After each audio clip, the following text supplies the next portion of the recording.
is Dr. Krishna Mori from Chennai. He is presenting for um, the article from the Diabetes Care, the newborn adiposity and cord blood. Dr. Krishna Mori, you can start sharing your screen. Yeah. Newborn adiposity and cord blood C peptide as mediator of the maternal metabolic environment and childhood adiposity. So article is from Diabetes Care, the May Journal, volume 44. Yes. Yes, go ahead, Dr. Krishna.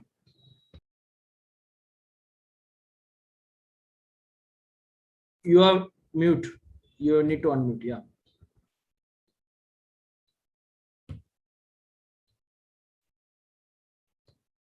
Dr. Krishna. Yeah, go ahead.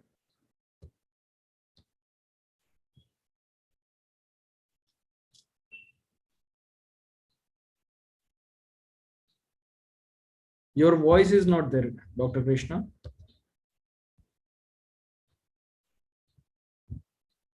You might remove the headphone, so your voice is not there.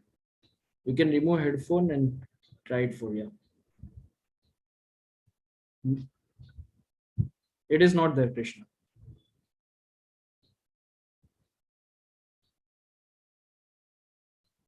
You might have to re-log in, and maybe this device is not.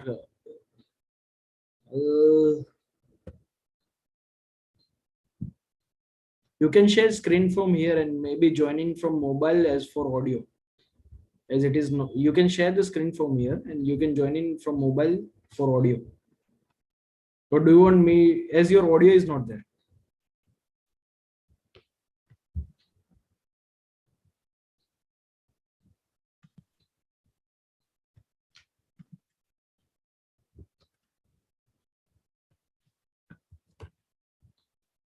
Till time, if we have next monthly metabolic disease review, that is on the third Sunday of July. Yeah, Krishna, this is audible. Third Sunday of the July, and for the same, we would send you the link to register for, and the closed group we can go through articles. And yes, Krishna, you can start with your presentation. Extremely sorry for the technical. You might get echo. You have to. Yeah, I did. Yeah. So extremely sorry for the technical glitch. Good morning, respected Chair, Dr. Prasanna Kumar sir, seniors, and my dear colleagues. I would like to thank Dr. Mayur Patel sir, Dr. Yashbhai, and Dr. Sushil Patel bhai for giving me this opportunity for this month's MDR review. The article given to me is Newborn Adiposity and Cord Blood C Peptide as mediators of maternal metabolic environment and childhood adiposity. This was published in Diabetes Care recently in May 2021, and the researchers were from the HAPO follow-up study, as we'll see during the course of the article.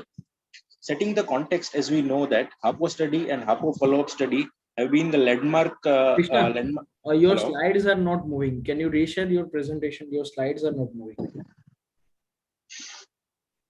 Just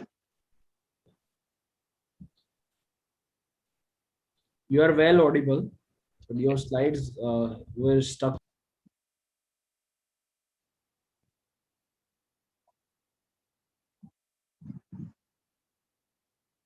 Yeah. Wonderful. So setting the context, as we know that HAPO study and HAPO follow-up studies have been the landmark study of maternal hyperglycemia. HAPO study, which was done in between 2000 and 2006, involved around 23,000 pregnant women in 15 centers, which was a multi-ethnic study. And it showed that non-diabetic maternal hyperglycemia was also associated with increased perinatal morbidity. And it was this study which formed the basis for IRDPSG guidelines for diagnosis of GDM. And following which, there was in the same cohort, out of these around 23,000 women, around 4,697 mothers and 4,832 children were involved for HAPO follow-up study. This was done in 10 out of the 15 centers of the HAPO study, and this follow-up was generally done between 10 to 14 years postpartum. And it showed that the mother with gestational hyperglycemia had higher chances of future dysglycemia and childhood obesity. Following HAPO and HAPO follow-up studies, multiple articles have been published from the same data set. And what they have shown was the association between maternal glucose and BMI during pregnancy with newborn weight and adiposity. And another article also showed maternal glucose and BMI during pregnancy association with childhood weight and adiposity.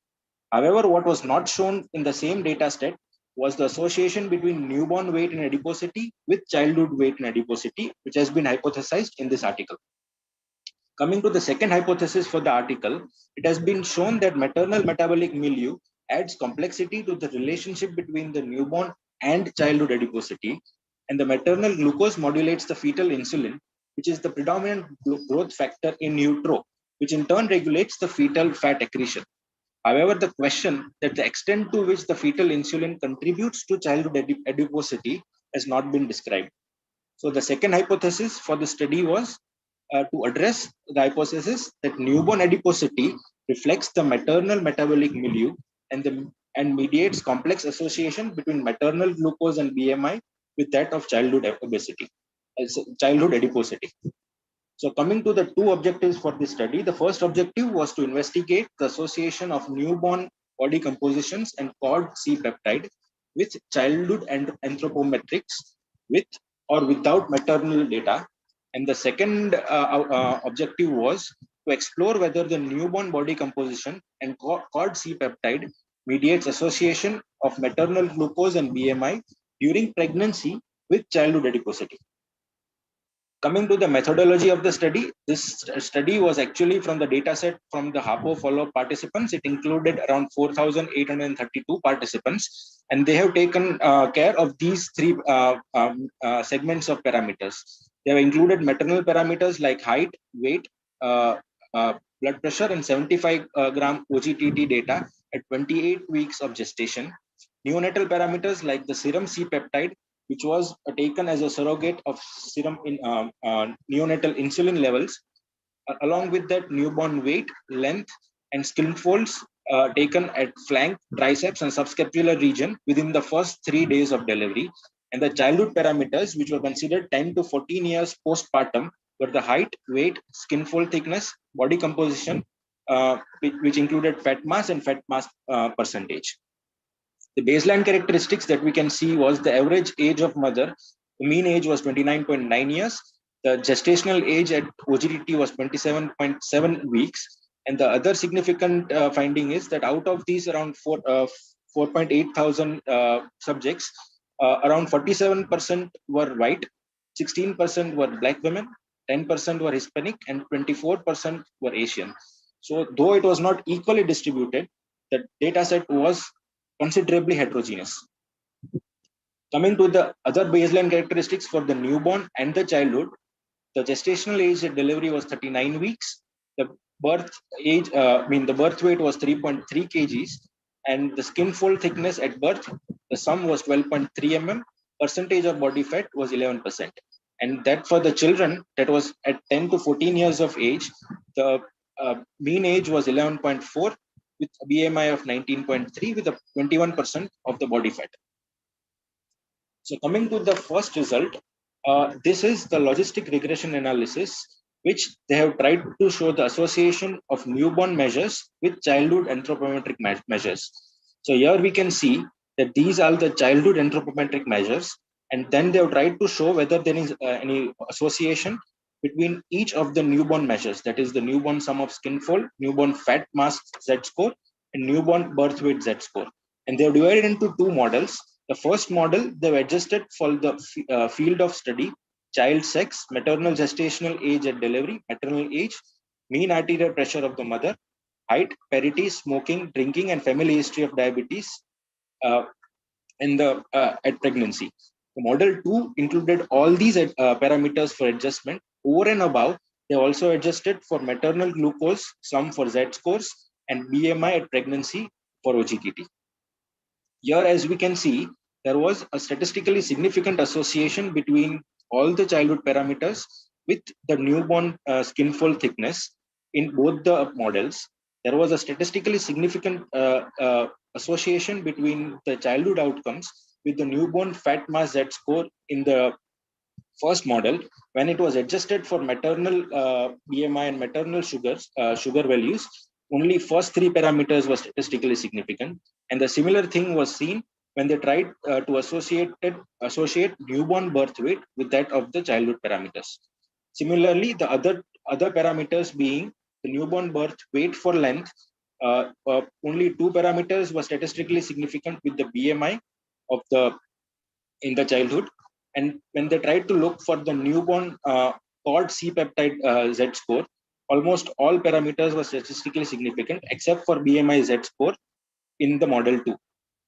So summarizing or discussing this table, as we can see, the newborn sum of skin folds as a measure of newborn adiposity was independently associated with childhood adiposity outcomes, which included fat mass, percentage of body fat, sum of skin folds, as well as childhood BMI and BMI Z scores. However, while the newborn adiposity had a significant independent associations with all childhood adiposity outcomes, birth weight and birth weight for length were associated only with childhood BMI and BMI Z scores, but not with all other adiposity outcomes like the fat percentage and the skin fold thickness. This has been explained by the fact that the birth weight and BMI, which it is a sum of the fat mass as well as the lean mass, whereas adiposity is specifically an indicator of the fat of the neonatal or the childhood fat mass. Coming to the second part of the result, which is little complicated, it is the mediation model for the newborn sum of skin fold Z score and the cord blood C-peptide Z score. Before that, I will just like to point on what is the mediation model.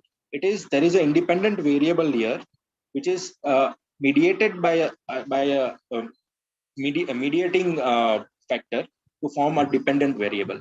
For this model, they have taken maternal glucose and BMI as the independent variable, neonatal skin fold and cord C-peptide as the mediating parameter,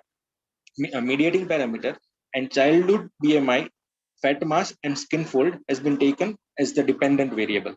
So they have tried to see whether the maternal glucose and BMI is associated directly with childhood BMI, fat mass, and skin fold, or there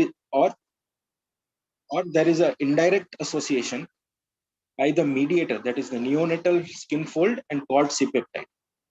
So coming to this busy table, which is a mediation model for newborn sum of skin folds, Z score, and cord blood C-peptide Z scores. So what we can see here is that this is the maternal exposure, that is the glucose of the mother and the BMI of the mother around the 28 weeks of gestation. This is the mediators that they have tried to look for, that is the skin fold thickness and the cord C-peptide. And this is the outcome or the dependent variable, that is the childhood BMI, BMI Z scores, childhood fat mass, childhood percentage of body fat mass, and childhood sum of skin folds. And this is the proportion. So what this column is showing is what proportion of the maternal or the independent variable is mediated by the newborn outcome to cause the dependent variable, that is the childhood outcomes. So here, as we can see, around 2.5% of the maternal dependent variable or maternal BMI is associated to childhood BMI through a sum of skin folds, and 1% through the cord C-peptide. Similarly, a 2.5% of the maternal BMI was associated to childhood BMI through the sum of skin folds in the neonate, and similarly, around 22%, 21%, 3.1%, and 1.2% was the association of childhood fat mass with that of the was the association of the maternal glucose and maternal BMI to the childhood fat mass through the newborn outcomes. So coming to the discussion for this particular table, what we can sum is that newborn adiposity was mediated a portion of the known association between the maternal glucose and BMI, however, and greater childhood adiposity. And the findings from the mediation analysis allow to some extent for evaluation of potential causal pathways underlying the well-described association studies between the maternal in utero environment and the childhood size. However, the second point of discussion being the limited proportion of the association of the maternal BMI with the childhood adiposity was mediated by the newborn adiposity.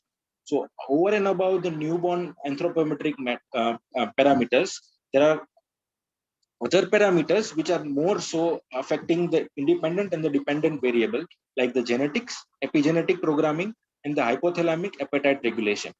And the third point of discussion being the newborn adiposity and the cord C peptide mediated the association of maternal glucose with measures of childhood adiposity more, that is 15 to 22%, as compared to the association of maternal BMI with childhood adiposity, which was around 1 to 3.6%.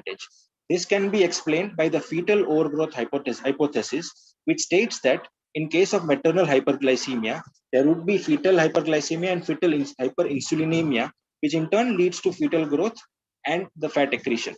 And here, fetal hyperinsulinemia was considered cord C peptide was considered as a surrogate marker of fetal hyperinsulinemia.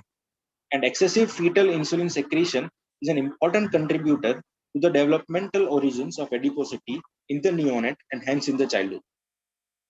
Coming to the critical appraisal for this article, all the strengths of the HAPO follow-up study would be the strengths of this particular article, considering it to be one of the largest cohort of population. It was a multi-ethnic study, though it was not proportionally divided into all the ethnicity. It was a multi-center international cohort study of children, and measures of it was actually a follow-up data of in utero maternal metabolic measures, adiposity at birth, and age at 10 to 14 years. So this study was actually this data was actually from around 15 years of data, and multiple direct adiposity measures as opposed to only measures of birth weight and BMI that reflect both the fat and the lean mass. By this, what I mean is that they also considered the skin fold thickness and the fat percentage over and above the BMI. And as we discussed, it is the skin fold thickness and the fat percentage is a more stronger marker of the adiposity rather than BMI. Limitation of this study being it was an association study and no causation can be derived from it. But having said that, we need to be wary of the fact that the population that they have studied, that is the maternal, the pregnant women and the neonates, they come under high-risk groups, and hence causation or an interventional study may not be ethically feasible. They have not considered the diet and the physical activity of the children, and there is no mention of the paternal anthropometrics, which may also have effects on the neonatal as well as the childhood anthropometrics. So to summarize, it was a multi-ethnic longitudinal study which showed that newborn adiposity was associated with childhood BMI and adiposity independent of the maternal BMI and glycemia. Birth weight was associated with childhood BMI, but not all measures of childhood adiposity, as birth weight was a marker of lean as well as the fat mass. Newborn adiposity as well as the cord C peptide mediated a portion of associations of maternal glucose and BMI with childhood adiposity. However, over and above, there are other factors like genetics, epigenetics, and other factors which may contribute to childhood adiposity. And yet the proportion of the maternal glucose effect on the childhood adiposity mediated by the newborn adiposity and cord C peptide was substantially higher than the proportion of maternal BMI effects mediated by these newborn measures. So to conclude, newborn adiposity reflects the maternal metabolic milieu and mediates not in part, the complex relationship between the maternal glucose and BMI with that of childhood adiposity. Thank you. Great, Krishna. And I really appreciate that how you build up from the technical hitch to the well presented talk of the same. And the topic is differently placed. The article is so different. And we have Dr. Prasanna Kumar to comment first, and then we'll look for other comments. Yeah. Congratulations, Dr. Krishna. for presenting a very complex paper in a shortest time. You took only 16 minutes. Yes. Okay. If you had taken it, would have taken 30 minutes. Yes, sir. I have many questions to ask. First question: why did you choose this article? Sir, the article came from the committee of the our MDR, that why to choose for. The background was only that how the maternal obesity and the coming correlation with the C-peptide as well as the code C-peptide and the children obesity. So that's What I suggest yeah. here afterwards, when you choose, this is a very good article, but this is for a professor, not for a practicing doctor. That's So true. now onwards, when you choose an article, first choose an article which is clinical relevance. Now we have 30 people here. What they are interested by reading this article, discussing this article, tomorrow my practice may change. Okay, there are what is known as intellectual exercises. This is an intellectual exercise for me and for you, but it will not help. Next thing is, if there is one person in the country who should be talking about it, he is Chittaranjan Yagnik. Okay. That's true. Next time onwards, Yeah. call him for such a thing. Ask him to give a talk on fetal maternal malnutrition and this, and select 2-3 such articles. Ask him to comment. It's very nice. Every researcher in this country, okay, they have 10, 20, 100, 200, 300, 500. People have 1,000 publications. There was 1,000 publication on 150 different topics, including me. 150 papers on 100 are this one. But Chittaranjan Yagnik is the only researchers in this country who has focused on only one thing, right? And that is maternal malnutrition.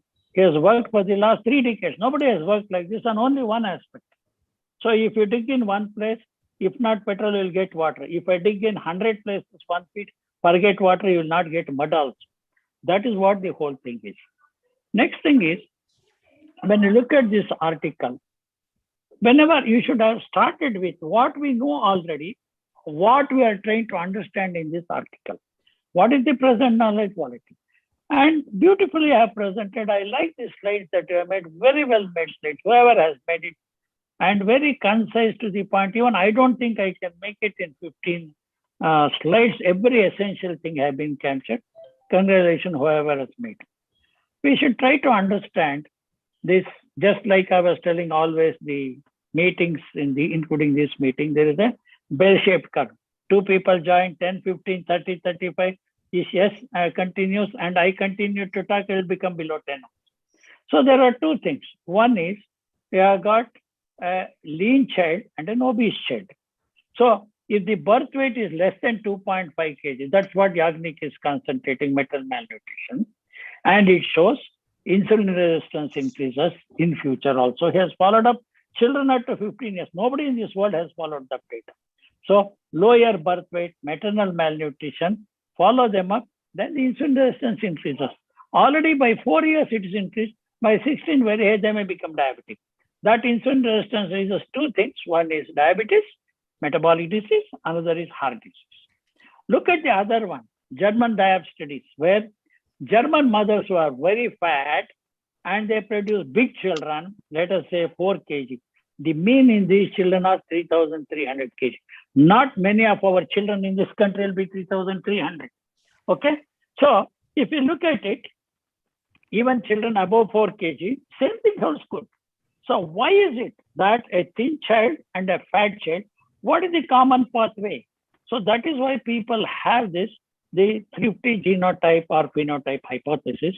It was first done by Barker, and Yagnik was a student of Barker when he was in UK 30 years. Barker did not prove anything. It was hypothesis. It is left to Barker's, and his daughter also comes to India. They have selected a center in Mysore. Work is going on 30 years. And Chittaranjan, okay, this is Barker hypothesis, but it may be wrong. It may be true. Even 20 years, you are finding an answer. Why and how, whether malnutrition leads to later on systemic diseases like cardiovascular and all. So that's why this paper is trying to analyze, taking the cord blood and then looking at C-peptide. What is C-peptide? They said it's a very crude assessment of insulin resistance in the fetus. Then they say adiposity. How you measure that? BMI, not a good criteria. Skin fold thickness, yes, maybe a criteria.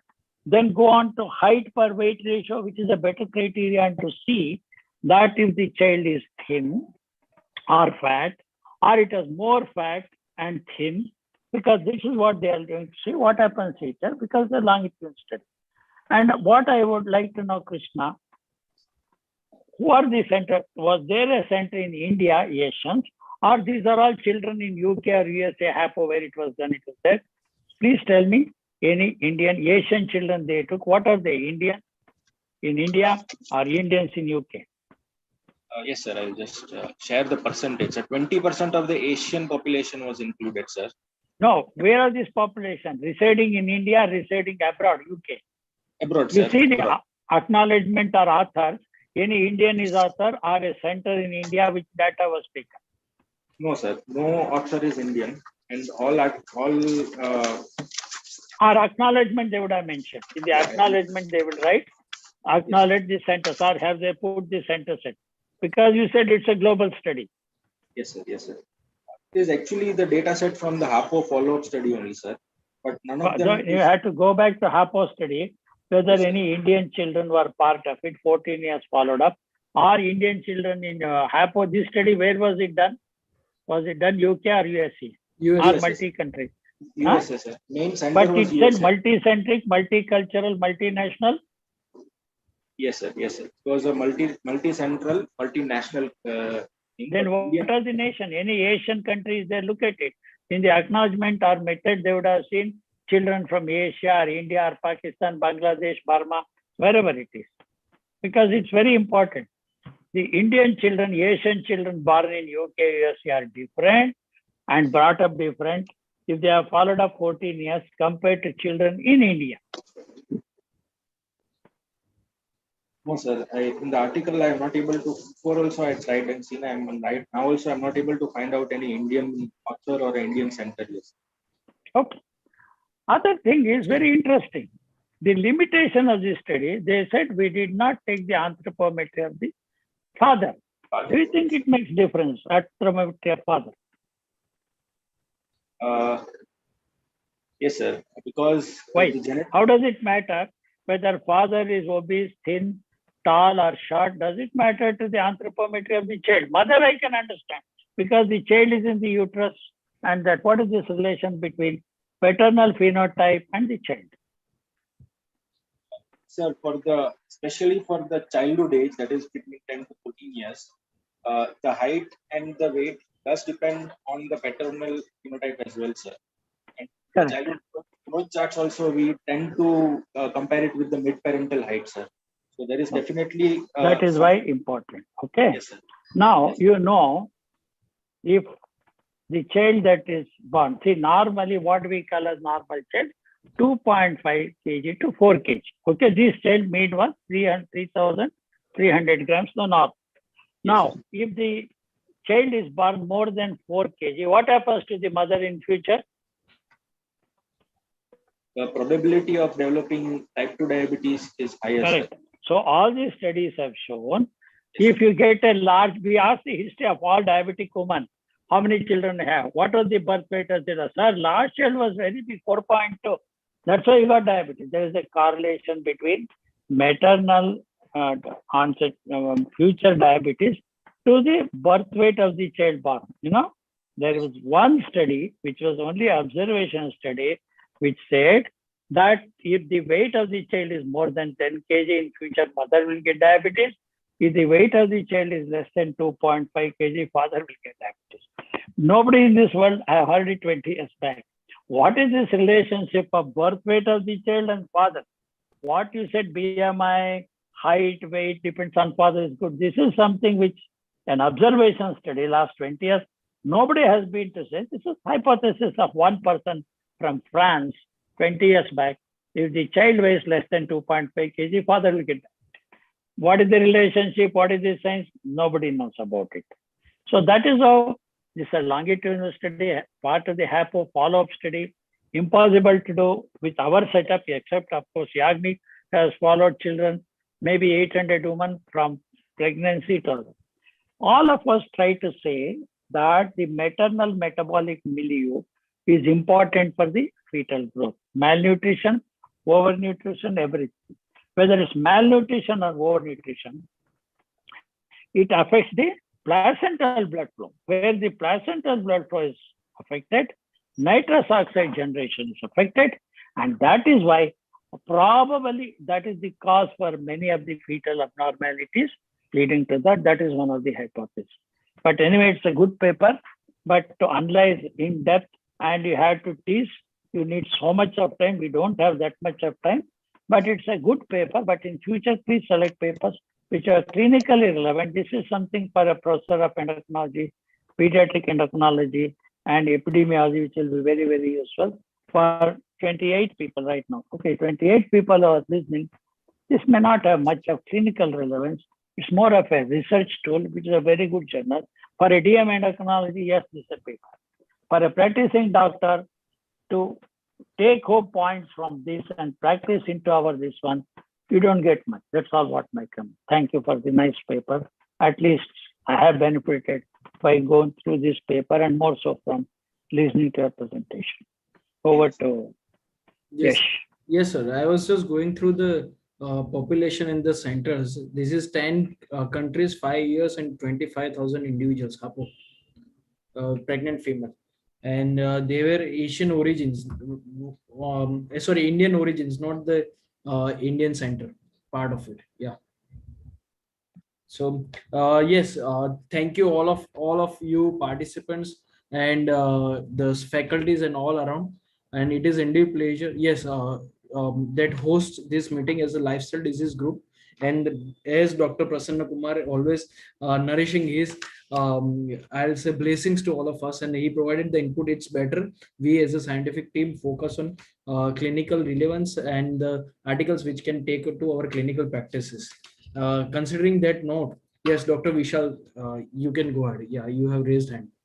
Yeah. Good morning, sir. Actually, just want to few comments regarding first article you have asked for. I'm just recently go on a discussion part. What they have identified is that the retinal vascular toxicity is independently associated above and below any other risk factor related with the diabetic retinopathy. That was the first point what they have elaborated from their study. The basis behind this study, what they have taken is that it is also a hypothesis. It was not just a whole and soul, but it is a hypothesis that the hemodynamic instability in a patient suffering from hyperglycemia related with the diabetes and blood pressure leading to vascular toxicity, and the retinal vessels are very thin wall vessels, which affects first. So what we can take from this, what we assume that the retina is basically our mirror for each and every small vessels microvascular complications. So as a part of a long-standing follow-up of this type of patient, the same vascular integrity will occur to other part of our body. The microvasculatures can be taken as a part. So the first thing that they have taken as a hypothesis that this might be a reason, and that's why the smoking not itself is a part of this type of vascular toxicity which will be seen. Not only the contradictory part, which the smoking people doesn't have this type of changes in our study. And second, they are also going for a genetic correlation for this also. Is there any genetic correlation for this also? So these two parts, which is there in a part of a discussion, which what we can take is that just we can also ask our retinologists or the ophthalmologists. They can also look for the same thing in the follow-up cases also. So maybe we have our own clinically data they for can, this. yeah, clinically they can go through the younger age groups also. This was the age group of 60 to 75. And Yeah. specifically in this comment, yes, Dr. Yes, specifically in this comment, they have mentioned that this is the older age people which definitely having hyperglycemia along with the high blood pressure. Not only systolic, diastolic blood pressure is also there. So there is some relation with the diastolic blood pressure and your kidney related issues, and along with the retinal vascular toxicity. This all three go together with the microvascular portion of our diabetic complications. Very good. I think this is maybe one thing. So, thank you for this Thanks. Thank you for your comment, which has given us a lot of insight. Now I am better to know, yes, it is the hemodynamic changes contributed by hypertension and diabetes. That's why veins become tortuous. And smoking also may. We think smoking causes arterial changes. We don't know whether smoking causes venous changes. So this opens up a new era. And Dr. Yash can ask his retinologist to look at some of the pandas and see whether you can inculcate this and follow them up in future, whether those with these changes will have more retinopathy compared to those who don't have choroidity. That will be a good thinking, and you can definitely inculcate in your practice also. Good, thank you. That's true. That's true. Yeah. Thank you, Dr. Vishal. Thank you, Dr. Prasanna Kumar. And to end the session, we have Dr. Mayur Patel for the final comments and his input. If no one is there to share, yeah. Yes, sir. So at the end, thank you very much, all of you, for active participation as usual. All the presentations were very nice.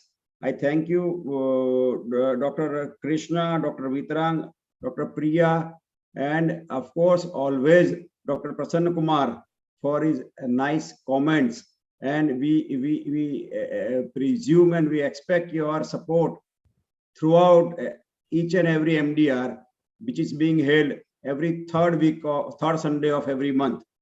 Okay, and looking forward for your active participation for the NGO meeting that is being held on 12th, 13th, and 14th August. We'll provide you all the details. It is in an international conference for the NGOs working in the field of diabetes. So we can have some collaborative efforts. We can have some initiate some collaborative activities. We have innovative ideas award, and we have a few other awards also. So we are going to appreciate the people who are working in the field for years, and they have contributed to the society in a great way.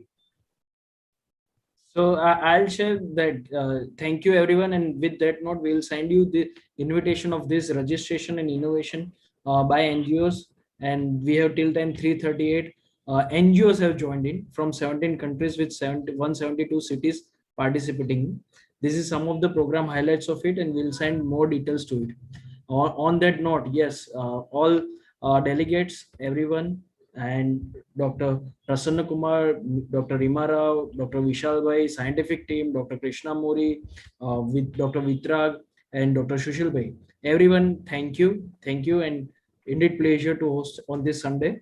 And happy Father's Day at the end. And that's where we come from. Yeah. Thank you. Bye. Thank you. Take care.